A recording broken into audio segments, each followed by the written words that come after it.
Welcome to my second DragonLance Saga Dungeon Mastering 101 episode. It is Palast Dark Ember the 10th. My name is Adam, and today I'm going to continue my DragonLance gaming series all about dungeon mastering.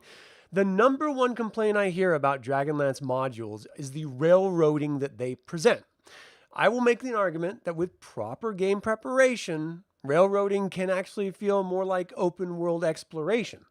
Don't forget to like and subscribe to this channel, ring the bell, and you can support the channel by becoming a patron on Patreon or a member of this YouTube channel. You can always pick up DragonLance gaming materials using my affiliate links as well. All of those links are in the description of this video below. Now, I think I have like 10 points that I'm going to be going over. And it's really just common sense stuff. Now, I've been DMing since I was a kid, and it's just one of those things that when you've been doing something for a long time, it doesn't necessarily mean that you're any better than anyone else at it. And so I don't want this to come off as, oh, I have all of the answers, or, these are flawless tips or ideas, because let's be honest, everyone has different styles of gaming and like running a game and playing in a game. And a lot of that has to just do with personality, personal experience, and the types of game that you like to play. So I would love to hear what you all think are some really great tips for dungeon masters throughout the course of this conversation. And if you're watching this after the fact, just put them in the comments, because I would love to hear what you have to say. All right. So first and foremost, this may seem like a no-duh point. Know the story you're telling, but don't marry the story that you're telling. And this is to say, and especially if you're running a module in a DragonLance DL module, for example, you need to make sure you understand where you're supposed to start and where you're supposed to end the adventure. Because if it's an adventure that's a part of a series, you need to make sure you have those bookends in place. And everything in between is pretty malleable depending on the choices that the characters make. And the whole purpose of this is to say, make sure you understand what the module is presenting, or if you're crafting your own adventure, what it is that you're trying to set up for the players. What you don't want is a total open world experience with no direction and no expectation on your side as the DM, because then you're just throwing up random encounters from moment to moment. You're not actually weaving a story with the characters. And that's really what it comes down to. The whole framing of tabletop role-playing games is that you're telling a story together. It's shared storytelling. You're setting up some situations, and the players are coming in and deciding whether they want to engage with those or they want to do something else entirely. And I'll tell you, some of the best ideas that I've thrown against the players are their own ideas. When a player is examining a situation and saying, what if this is the situation that we're going to be running into? I was like, oh, that's a really great idea. I'm going to run with that. They're expecting it to happen. And then when it does happen, they feel like they are actually, if not part of the storytelling, that they were smart enough to determine what was then going to happen. And in either of those two cases, they feel involved and they feel special. And that's what you should be doing, is encouraging players to help shape the story. So don't be married to the story that you want. Don't be married to the framework of the script, as it were. Be willing to break free of that, because you can always steer it back later through normal native storytelling, use of NPCs or world events. You can get them back on the track where you want them to go. Just allow them enough rein to either make a mess of things or to put in a direction that you never would have expected.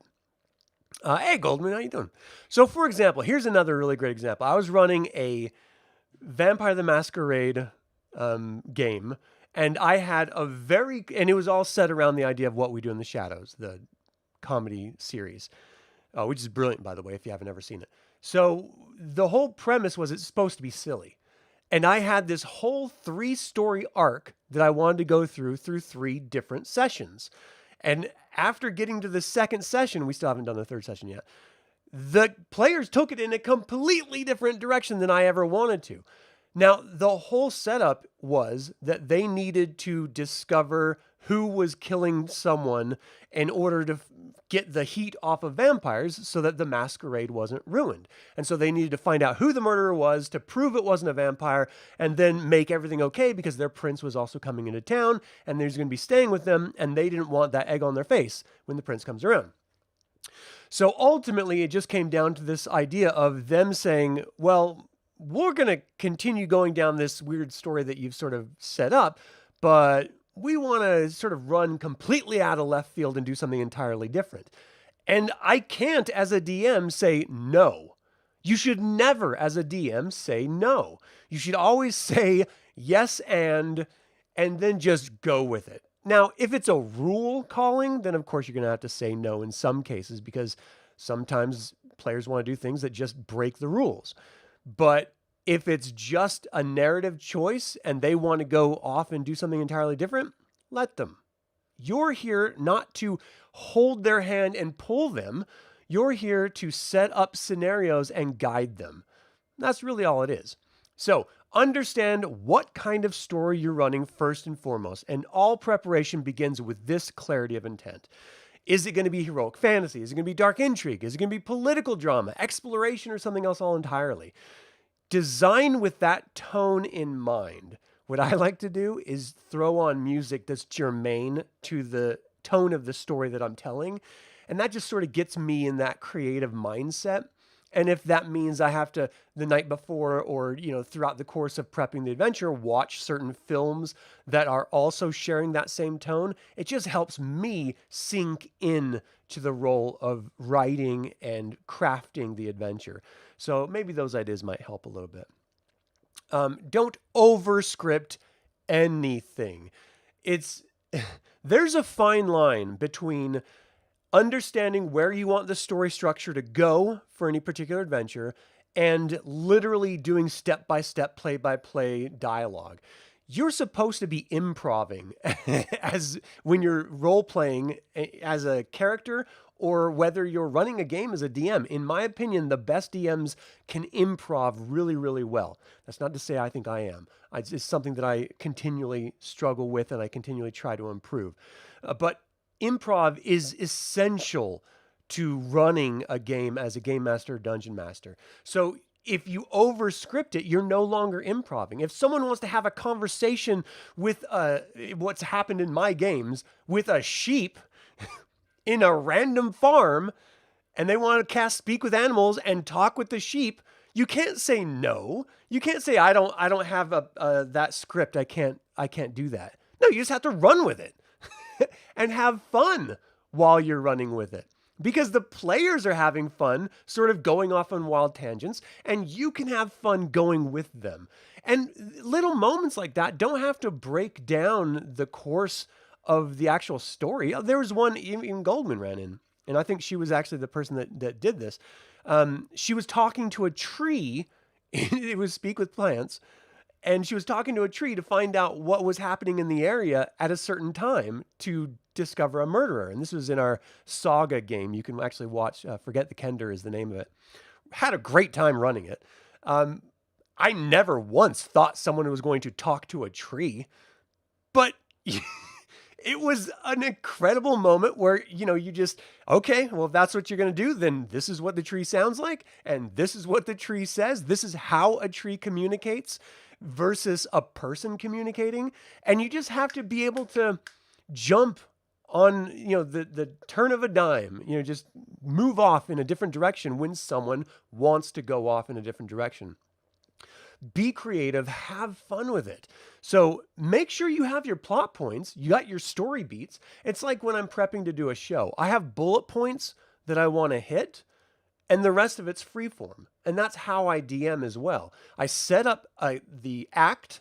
I have proposed encounters, and I have a general outline of this is where they're starting. This is where I expect them to end up by the end of the session. I'm never right. Ever. So be prepared to be wrong. It's normal. It's okay. Players will always surprise you, and that's part of the fun too. All right, so knowing the setting, knowing the era, and knowing the world are essential, especially with Dragonlance. Dragonlance has thousands upon thousands of years of very detailed out histories. So you can't just say, "Oh, we're going to play a Dragonlance game," because the inevitable questions are, "Oh, well, when? When in the timeline is it set?" Because the rules for players and monsters and world events are entirely different and dependent on when you're going to play. So if you want to play a Sylvanesty elf, for example, that had grown up in Sylvanesty, in the Age of Mortals, you couldn't do that because they were kicked out of Sylvanesty. If you wanted to do in late Age of Mortals, if you wanted to do in Sylvanesty elf in War of the Lance, who lives in Sylvanesty, you couldn't because they were kicked out of Sylvanesty in the Age of Despair. So you have to be very, very conscious about the timeline that you're playing, and what this does ultimately. It's not a handicap. It actually helps you as the DM craft stories within those confines. Have you ever heard about the adage of it's easier to create something with structure or restrictions in place? For example, I'm an art director professionally, I'm a graphic designer by trade, and whenever a client asks me to create a campaign for them or something like to that effect, a logo or a website or something, it's a lot easier to do it if you have existing brand standards, if you have sort of boundaries of what you're able to craft. If you're just given anything to do at any time, it's actually a lot more challenging. I find it the same with dungeon mastering. It's easier to create a story if you understand the world that you're playing in. You understand the time that you're playing in that world, because then it sets up some sort of walls. So you say, okay, well, if this is the room I have to play in, let me get creative and really push the boundary of that room. Because if it's just anything you want to do, well, some people really love that. For me, I can still do it. I just prefer having those walls in place. I hope that makes sense. So you say, it sounds like you need to be totally open. Every player is going to be different. Yeah, for sure. And that's another part about, well, we'll get into players probably in another episode. The very first DM101 episode I did was about players and setting up player expectations for a game. But I think there's a lot to be said about whether or not you know who the players are already, or whether you're inviting them in for the first time. I run a lot of these games on this channel where I do not know the players. I have zero experience with them at all, and I have zero experience with how they play. And so they have to really quickly not only get used to me as a DM, but also get used to the other players that are playing. And vice versa. I have to then get used to their style and how they want to run their characters in the campaign.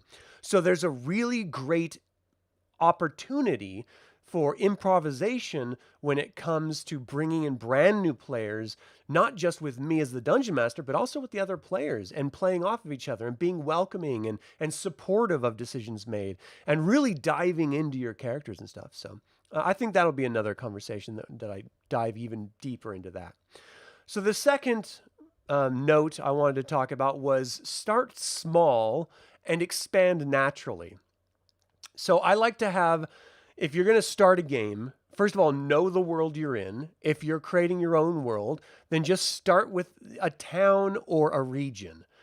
Like, for example, I'm building out a whole campaign setting called Direlands, and I've literally built an entire world around it, but not all of the world is fully detailed. I ran one adventure that was set in one specific region, and I started detailing that out a little bit, and then throughout the course of the game, it actually got really detailed, and it's the sort of the world was fleshed out by how the players engaged in it, how through improv and just situational events, the life of the world came into being, and the areas and how people talked and acted, and the sort of the rules. That's stuff that you can develop on the fly. You do not have to have everything down in the world set on paper, set in stone before you start playing. Be open to just build it with the players. Have an idea in your head about where you want to go, but allow them to help build it. And that's specifically, don't over prep. So you don't need fully fleshed out world maps or economic systems or pantheon of gods. If it doesn't exist already, you don't have to flesh all that out. You can do that through the course of the game. And it's actually better if you do it that way, because then the players are helping you build it and they feel invested. Start with one region or one central conflict or one memorable NPC, and then go from there.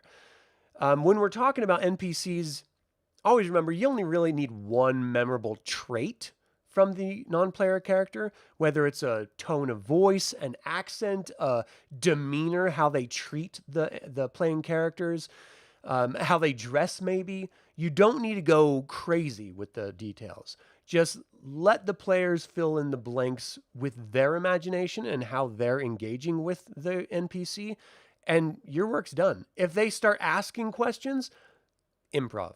Make it all up. So inspiration draws on you. How is it if someone doesn't have apparent inspiration? Well, if and I've run into this with players from time to time, it's incumbent upon the dungeon master more than anyone else, but also as good players, to encourage the other players. So if you ask them a question and they just have no idea, well, then give them a few options to play with. You say, oh, well, you could probably do this, or what about this, or what do you think of this, or, here's another idea, and just throw out a handful of different random things, and then the player will choose the one of those things they like, and then move forward with it. What you don't ever want to do is just give them one, because then they feel like, oh, I am being railroaded. Like, you're telling me what to do, you might as well play my character. You're just trying to assist them in opening up those creative spaces in their mind when it comes to role-playing. So organic world building always feels more authentic than forced detailed dumping.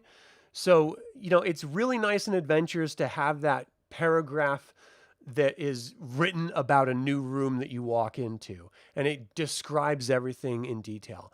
But as a dungeon master who doesn't always pre-plan dungeons like that, if I'm just running something, I try to think of senses. Of all the senses that a player has, how can I address those senses? So you'll often see me bring up the sense of smell. What is it in the area that they smell? Because that's going to bring it in and really immerse them. What do they hear?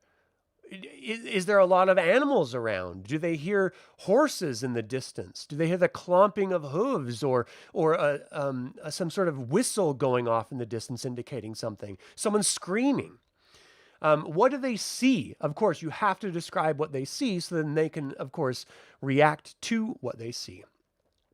If there's a taste in the air, like salt in the breeze from an ocean nearby, let them know that they can actually taste that. Or if it's a campfire, you're getting the sense of ash in your mouth. Let's see, we did hearing, sight, smell, taste, and touch. So what is it that they can feel? What does the sword feel like, or the grass underneath their feet, if they have bare feet, feel like? If it's rocky terrain, is there an obscure smooth stone that seems out of place? Use your senses as a dungeon master to really immerse characters into a moment, and that way you don't have to do a ton of preparation. You let the situational moment define the description rather than flipping through sheets and reading straight off of a description. It makes it much more immersive for players and much more free for you as a dungeon master to do whatever you want. And then let the players' suspicions or thoughts in game define the outcome. Now, this is what I had mentioned earlier about a player saying, well, I bet this is what the situation is.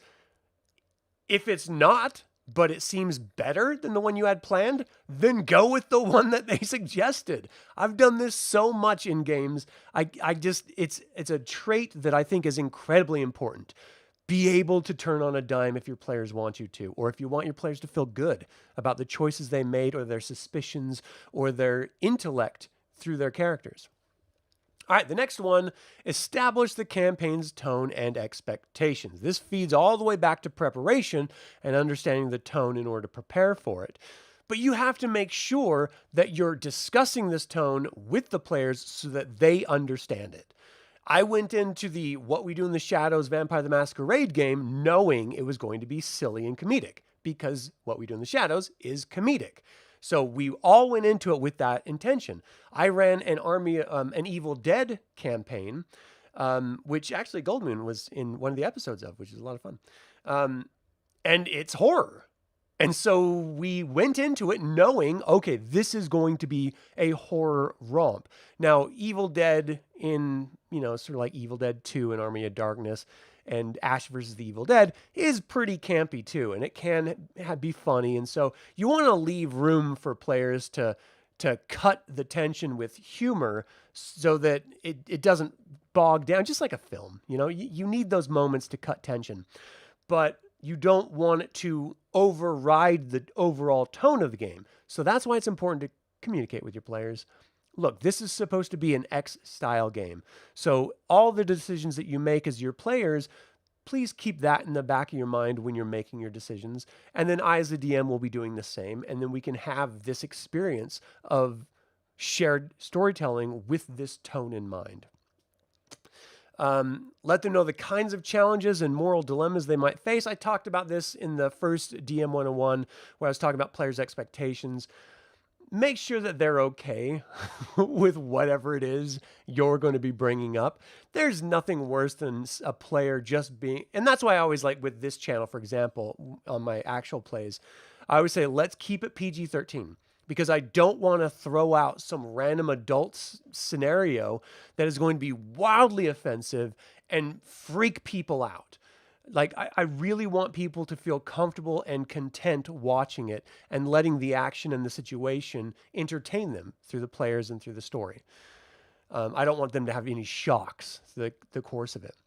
Setting up expectations up front avoids disappointment later, and it helps guides and prepare each adventure. All right, so the next one that I always like to talk about, prepare NPCs with purpose, not paragraphs.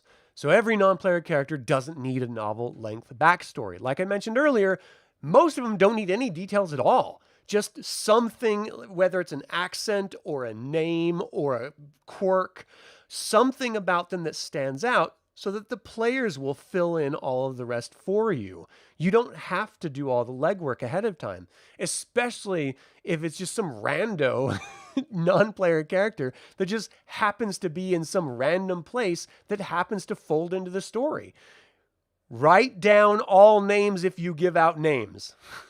This is important for consistency because players will often say, oh, my name is X. What is yours? And you're like, Y is my name. And so you need to make sure you make a note. And if any information that you're improving is pertinent to later on, make sure you take those notes. If not during the session, then after the session. You can do it during the break if you do a break in your games. But what I like to do is have seemingly random non-player characters that the players show interest in showing up later so that they actually feel more connected to the world. They're not just the heroes moving through some world. They're actually interacting and getting to know the world. And it brings everything much more immersed for them and their characters. Hey, Rando. How you doing? Are your NPCs mostly improv or do you mentally prepare prior to the game? No, all of my NPCs are, I mean, if I'm running the Tyranny of Dragons, they have some NPCs that are set in stone, but most of my stuff is 100% improv and is just me having fun. And then the players will pick up on it and we'll just sort of go wild. I don't plan anything out. Like, for example, in that Forget the Kender campaign, there was a situation where it was literally a random encounter where someone stole some apples from someone else and ran away. It ended up turning into a really contentious moment, which was just filled with tension and children crying and a Kender trying to help the children and one player trying to murder the thief. I mean, I had no plans for any of that, but we just improv the whole thing, and it ended up being one of the greatest highlights of the entire game. You have to be able to just flow with what the players want to do. So don't over prepare NPCs. If players ask, be creative and improvise then, and flesh out details then. And make sure, again, you take notes. All right, the next one. Oh, you're very, very welcome, Scott. Build encounters with flexibilities. So the idea is that encounters are more than combat. One thing that drives me crazy are players that go into every encounter as if they're just going to murder and steamroll. And that often is actually antithetical to the characters themselves. Like, they don't actually, like, if you're a good character, if you're like a, chaotic, neutral, or lawful good character, the idea of you just wandering around murdering random people is crazy. Like, you wouldn't do that. Like, first of all, you're good, so why would you start murdering people? And then second of all, if you're lawful, then murder's against the law. You wouldn't just go around murdering people. If you're chaotic, it still means you don't really like the law, but you're still not an active murderer, because then you would be evil. And if you're neutral, you're just about maintaining a sense of personal. The neutrality is based on the lawful side of things, where sometimes it'll work for you, sometimes it won't work for you, and you just sort of deal with it on your own terms. But heroes, especially in Dragonlance, you're not meant to be a murderer. You're meant to be a hero. Like, and it seems antithetical to the game of Dungeons and Dragons, because you're going around killing goblins and draconians and taking their treasure and stuff like that. But if you go into a game knowing the type of character you're playing, and that's why I think alignments are so important, because they give you a baseline to make decisions off of, and then you can inform it with your culture, what type of race you're playing and where they're from and their relationship in the era that you're playing in with other races and stuff. So, use all of that to guide your decisions. It's not one set of, your alignments, this, you can't do that. It's supposed to inform your behaviors. But just going into every encounter expecting it to be a bloodbath is crazy. You could actually, here's a really great example. In the Tyranny of Dragons game that I'm running right now, I think it was it is the Tyranny of Dragons, very early on. They came across a situation where there's a bunch of kobolds.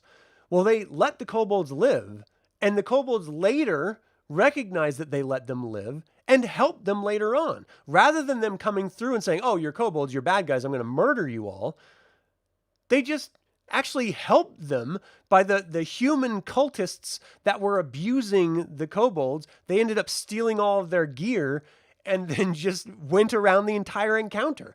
And then later on, they ran back into those kobolds and they helped them overcome a really difficult situation inside of a cave. It was a total improv situation that if they didn't use that non-murdering moment of an encounter, they probably would have died in the cave because of all the other stuff that was happening in the cave and the way that they were engaging with it. But because they didn't go through like a bunch of murderers, they actually saved their butts later on. And that's what I'm talking about. When you're going into encounters, you can make enemies run away. You can deal with them, make deals. Say, look, we're clearly outmatching you. We're going to kill you if you keep attacking us. So stop attacking us. If you stop, here's what we'll do, or here's what we'll offer, or you give us this and we'll leave you alone. Like, you can make deals with bad guys. And that's why languages and understanding different languages is so important when you're building your characters. You have to choose languages that you're going to then use. And then when the time comes, because it's not going to be every session, but when it comes, you look at your sheet and you're like, oh, I speak Goblin. This is perfect. And then you can actually communicate with the monsters. And you don't have to murder them. You can actually move on. And you're still going to get your XP. The DM is still going to reward you. Just don't go into every encounter thinking it's a fight. Because that's not... Sometimes it is the case. It's inevitable. But it's not always the case. So be a little open to it as a DM planning your encounters. Be open to the players not running and steamrolling through with their swords. Give them leeway to creatively overcome your encounters and set up some encounters that require thinking and not just steamrolling. They may still try to steamroll. You can't change characters and players. If that's what they want to do, that's what they're going to do. But at least you provide an opportunity for it to be something fresh and different and new. And that's why I really, really enjoyed in 4th edition the skill tests, the skill challenges that they created there. To my knowledge, it was never a part of the game until 4th edition, and I've used it ever since. I love the idea of skill challenges because it encounters dealing with skills rather than solely with combat. It just creates a whole new way of overcoming situations and rewarding players for creative thinking. So always include those as options in encounters as well.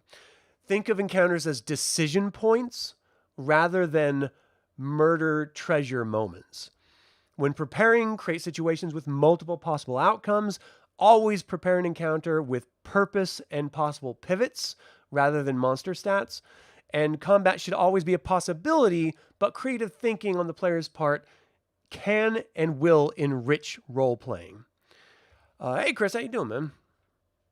In your home campaign with the original modules, your son wants to avoid Thorbard and Tarsus and take the refugees back to Quolonisty.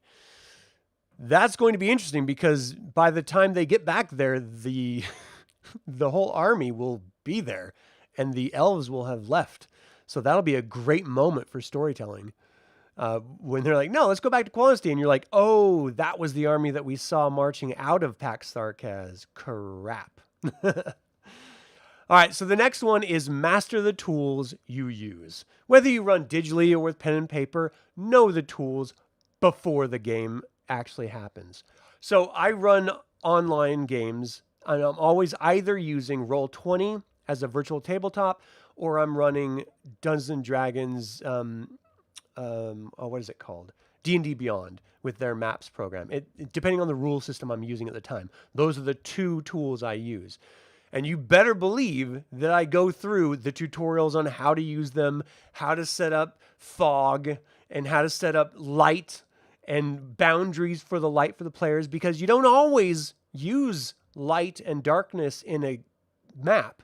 But when you get the opportunity, it can be really fun and really stressful in a good way and immersive as hell. So know the tools of the systems you're using. And this goes to the next part. Know the rules of the game. Not everyone has a photographic memory. I don't. I have to regularly reread rules over and over and over again. But that's part of being a DM, is you have to prepare. Every time I run a game, I read through basic rules and I read through the basic adventure if I'm running an existing adventure. If it's an adventure that I have made up and rules that I've made up, like with my Direlands campaign, I read through them even though I made them up, I still read through them to keep them fresh in my head. I'll still make mistakes and I'll still make bad calls. That's life. That's normal. But what you're trying to do is minimize those moments of research and looking it up. And if I have a question, if I can't get to it quickly, I'll just make a call and I'll address it after the game. So always, always make sure that you're aware of the tools you're using so that you can actually fluidly, or as fluidly as possible, nothing is perfect, run through a particular session. Always remember, you're a human being. You're going to make mistakes. It's okay. No one's judging you. It's life. You will always make mistakes. Be okay with making a mistake, and it will make the game run much smoother, and you will have a lot less anxiety and stress. All right, the next, use the 3-point prep method. That's right. So when pressed for time, prepare just these 3 things. A strong hook, why the player should care about what they're doing. A conflict or obstacle, what stands in their way from doing whatever they're trying to do. And then a memorable moment, a twist, a revelation, a cinematic scene. Those 3 things together, if you're just running it on the fly, just right off the cuff, improving the 100%, if you keep those 3 things in your mind, you will have a fantastic session because all the players will be invested. They'll know exactly why they care about what they're doing, what's in their way from trying to prevent them from doing it, and what moments stood out while they were doing it. Now, this is a minimalist prep and ensures even a loosely written session has direction, tension, and payoff. It's very, very important. All right, the next one. And this one is maybe the most important in my opinion. Anticipate the unexpected. No plan survives contact with players. Have a few flexible pocket encounters or improvisational tools like generic NPC names, minor side quests, or pre-built taverns and ruins ready to drop in if the party goes off script. Think of them as like narrative spackle to fill in gaps on the fly. So if your adventure says they need to go from point A to point B, but the players say, nope, we're going to W. Well, just make sure you have some general idea. And that's why I think it's really helpful to know the world you're in and know the terrain and area you're in, so that if they do decide to go in some random place, you already have an idea of what they're going to be facing in that area because you're familiar with the world. So in the War of the Lance, the dragon armies are sweeping across Ansalon. They're already poised to take Quillinesty by DL1. They're on their way to doing it. So you know if the players are going to be heading over to New Sea, they're going to be running into Dragon Army troops. If they head down south to Pax Tharkaz without going through Quillinesty, they're going to run into Dragon Army troops. If they head north to the... oh my gosh, I can't remember the strait's name. It's right on the tip of my tongue. But if they go up to the ocean on the north of Vanicinia, they're going to find a bunch of ruined farms of people that, the scouts of Draconian scouts that came ahead of the army have already come through and murdered a bunch of people or driven them off their lands, or just run them off and they're running off to Haven. So you already have basic world understandings of what is going on in different regions based on the time that you're playing and the region you're playing in. And that will help you have these pocket encounters ready and primed so that you can just then execute them if the players decide to go in these different places that you were not originally intending. So that's especially when I say Dragonlance isn't as railroady as people make it out to be, because you don't have to follow the script specifically. You just have to be aware of the situation of the world, and that will naturally guide players in specific areas. And it's built with that in mind. So having those, sort of on-the-fly encounters built up. And there's actually sources like the Dragonlance Book of Lairs, for example. If you just want to flip through the Book of Lairs, it's an AD&D 2nd edition, but you can always apply those monsters to any edition you want to play. Got a little fuzzy flying in the air here. You can actually apply those to anything and just flip through the book, look down, or look at the random monster list and create a random encounter based on that. You don't always have to use dice to determine what one. Just find one that's going to be relevant and fun that you can, really connect with in the moment, and then run with it. Have fun. All right, number 9. I'm almost done here, people. Keep your notes player focused. Your prep should revolve around what the players will experience, not what exists in the world. When you as a dungeon master are crafting your adventure or your session or the game, always think about the players, because it's them that you're crafting it for, not the world. The world doesn't exist without the players. So always think in terms of what are the players going to experience? What are they going to be feeling? How would this encounter affect them? What can I do to make it memorable and entertaining for them? You're doing them a big service. You're entertaining them for however long your session is. They're coming to you with probably zero prep. They're not thinking of anything other than, I'm going to play D&D today. And you are thinking of ways to entertain them. Now, through that as a DM, you should be primed and ready to be enjoying it as well, because if you don't enjoy prepping and running games, you probably shouldn't be a DM in the first place. But I get a lot of my enjoyment out of the players getting enjoyment. I enjoy it vicariously through them. I've crafted a 3 arc narrative, and they're going off in different directions with it, and I'm having fun improvising with them, and that's how I enjoy the game. They enjoy it by running through the 3-act structure that I've sort of framed and doing whatever the hell they want to do. And together, we're creating a wonderful story in the process. All right, the last one I want to run through here is end every session with a cliffhanger or some form of a reflection. It's always nice having a reason for them wanting to come back immediately. One of the greatest cliffhangers that I had in a game was with Gold Moon. We were running DL1, and the guard of Haven came up and was talking about how they really wished that the blue crystal staff would be found so that they can end all of this pain and torture and tragedy and everything. And Gold Moon literally held out and said, "Here's the staff. Here is the staff of Mishakal," and gave it over to the guard at the end of the first session. Now, we were close to the time anyway, but that's a great ending. Like, oh my gosh, what's going to happen after this point? And so I ended the game right there, because it was the best moment, the most heightened awareness, the most incredibly anxiety-inducing possibility of a character doing something at that very moment.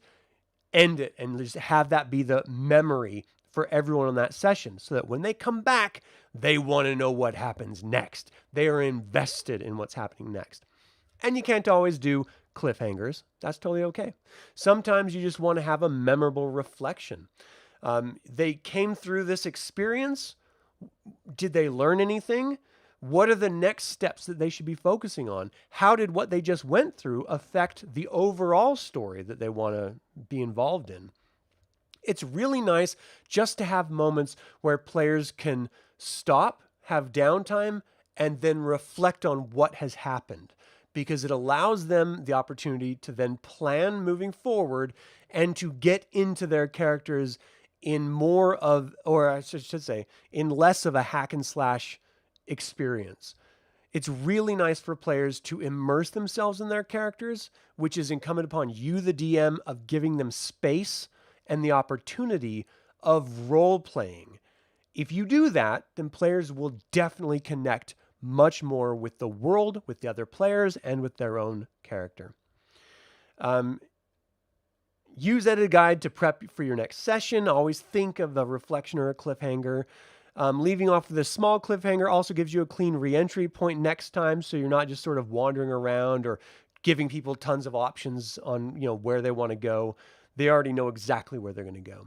The Star Wars role-playing game from West End Games always set it up where at the beginning of every session, you read how the players ended up where they are, so that when you start the game, they immediately know, oh, I traveled in my YT-1300 to this asteroid because I wanted to search for a possible rebel base location.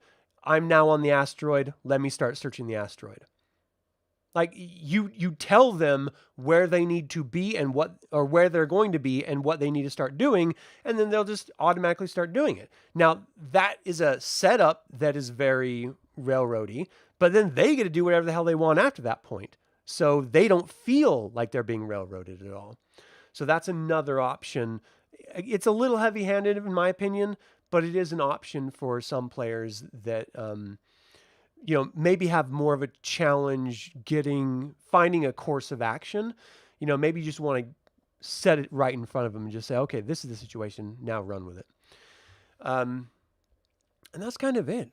What do you guys think here? Let's see. Mel's, thanks for tuning in. Since the original modules are well known, you used a group of young players that shadowed the heroes and helped set up situations that ended up helping the original heroes. Oh, that sounds interesting. And it does sound challenging as well. My very first AD&D DMing with my old crew when I was a kid, they had never played Dungeons & Dragons before. They read the Chronicles, and they knew the characters, but that's all they knew about it. And so what I did was I had the heroes of the Lance happen in Solace, like everything at the very beginning is happening, and they're coming into it watching it. And so now they feel invested in the story because they already know that story. They read the novels, but it's their characters. So how would their characters then engage in the world while the heroes of the Lance are engaging with the world?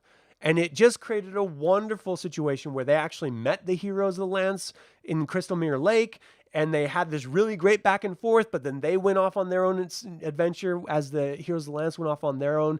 It was a great way to immerse them in the game instantly, give them some basic understandings of the game system of Advanced Dungeons and Dragons before we really dove in head first.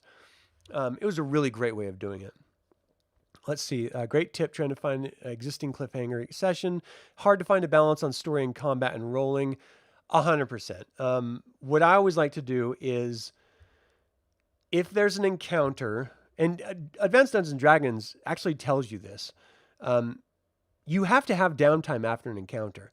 If you've ever been in a fight in real life, your adrenaline is peaked. It usually lasts around 20 to 40 seconds. Like literally, most fights don't last very long. It's just this massive burst of adrenaline, and then it's over. And then you're just like sitting there in the aftermath feeling horrible because the adrenaline is flooding through you, making you just exhausted. And of course, the physicality of whatever just happened, you're exhausted. And you have to rest.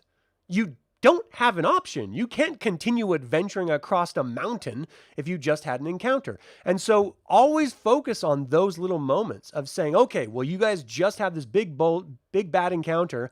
Now you're sort of resting in the aftermath. This is now an option for them to role play in. What do you think of these characters? Why do you think these monsters were here? How did this encounter set up this way? You feed them little thoughts, and then they flesh it out with their characters. And if someone says, oh, well, my character does this, say, no, role play it. How does your character talk to the other players? What I always like to do is even in encounters, because I run with a lot of players that don't typically talk to each other in encounters, which feels weird to me. I really think you should be communicating. If I'm going to be having the monsters throwing lines at you, it's a lot of fun if you throw lines back at me or each other. Like, oh, this Draconian just called my mom X or Y. Hey, Kender, what do you think of the Draconian? And then just let the Kender taunt him. And then, you sort of just have this back and forth. Or if you're going into an encounter, say, Ranger, get up on that hill. And you just run in so that the Ranger is poised. They feel like there's a back and forth, and the Ranger can communicate back. And so you're actually role-playing during combat, as well as before and after combat. I find it's really, really nice to try to incentivize players to communicate.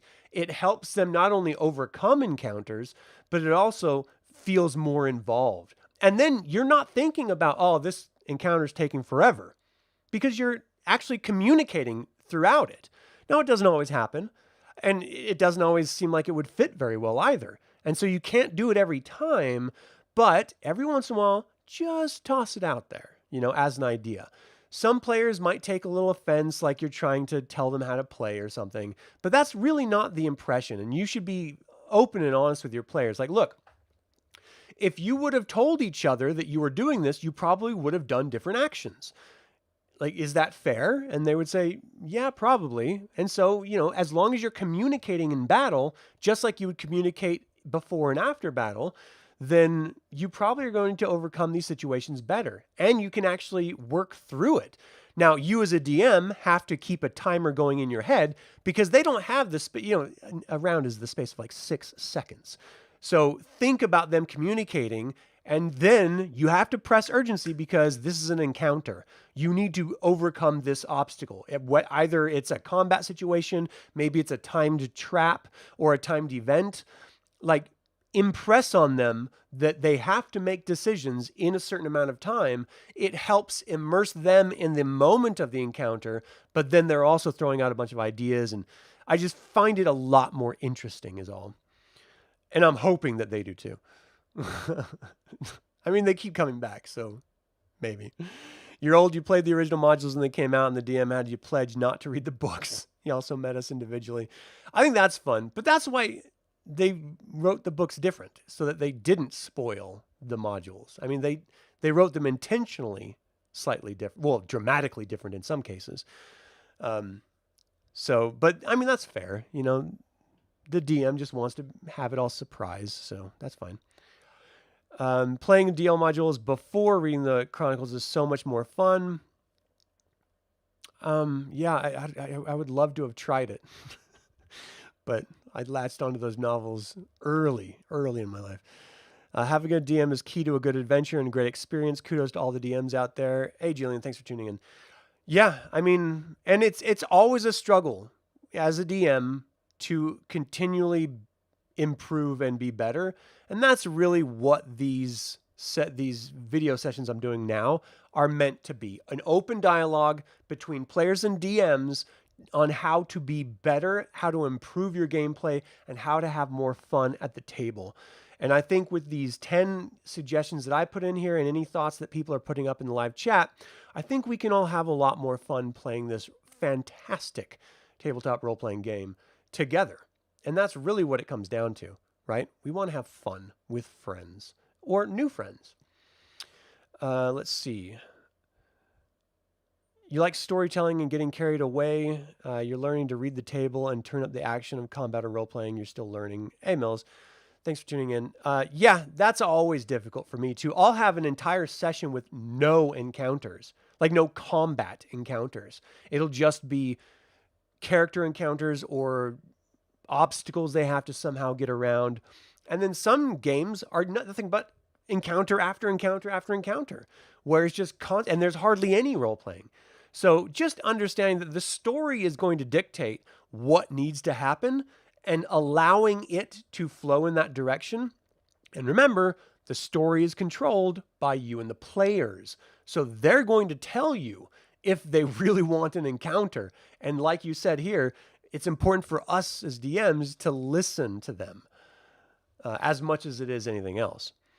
You feel familiarity with other players is important. It comes with time, for sure.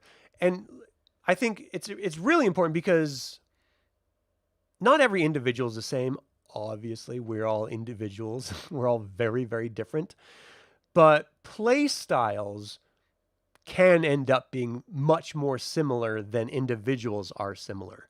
So understanding the style of play a player is bringing to the table is easier to then adjust to or to play off of than knowing the individual. Because chances are, if you're in one of my games, you probably don't know some of the people like I don't, but you will be familiar with the style of play that they bring to the table. So just understanding the different styles of play, the Extreme Dungeon Mastery by Tracy Hickman game system that he set up, the version 2 that I reviewed on this channel and actually did a playthrough on, it talks about the styles of play with different players in really, really interesting ways. And I would highly recommend that book to anyone. XD2 Dungeon Mastery, Extreme Dungeon Mastery, volume 2nd edition as was. Let's see. Such a difference when players are familiar with each other. They feel more comfortable to explore with conversation. Yeah, that's true. It's a lot more fun when people are familiar. Tip you found is watching YouTube videos on weapons like sword, mace, and staff. That would be cool because then you get to see how they're actually used. And that gives you ideas about how to then narrate how weapons are used or how creatures interact during a fight, or how you as a player would then use those creatively. I think that's a great suggestion. All right. Yeah, describing combat roles is something that I always try to do, and I find myself stagnating at. But I always try to remind myself, okay, you're in combat. Your monsters are going to be talking, whether it's expressing frustration or victory, they're going to be communicating. So communicate as the monsters. And then when a player hits or misses, describe that somehow. You don't have to go into crazy detail because then that bogs down combat and it can slow things up a bit. But you want a little bit. Do they parry? Do they riposte? When you hit them, did they react? How hard did they hit through your description? Because you don't want to say, oh, you hit them for 8 damage.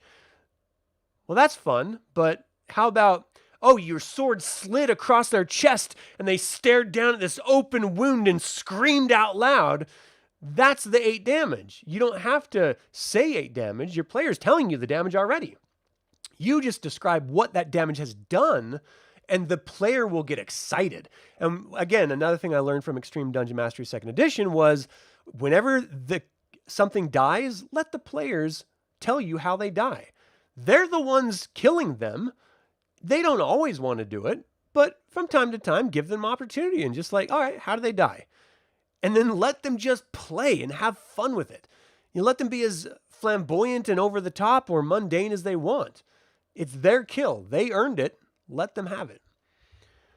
You're running Dragonlance Shadow of the Dragon Queen. Most of the players have little experience with the Dragonlance universe, but you have one diehard fan who appreciates when lore is added. Yeah, dude. First of all, Ricardo, thanks for tuning in, by the way. I ran Shadow of the Dragon Queen as well on this channel. I've got the whole actual play. It took years to get through. And I threw in a lot of like tangential lore stuff, and like no one picked up on it.